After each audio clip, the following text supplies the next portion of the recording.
दंडवत प्रणाम. जय श्री चक्रधर.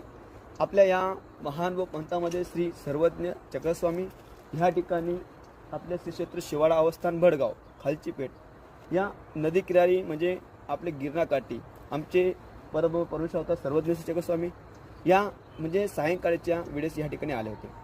तर आमचे परमेश्वर अवतार श्री चक्रस्वामी होळीच्या दिवशी 5व्या दिवसानंतर ह्या ठिकाणी यात्रा उत्सव, तर त्या निमित्तानं ह्या ठिकाणी नियोजन केलं आहे. तरी पालखी मिरवणूक गावातील तरी श्री क्षेत्र शिवाळा अवस्थानापर्यंत पालखी मिरवणूक, तरी सर्व भाविभक्तांनी तुम्हाला या परमेश्वराचा मंगलमय अवसराचा लाभ घ्यावा अशी विनंती करतो. दंडवत दंडवत दंड.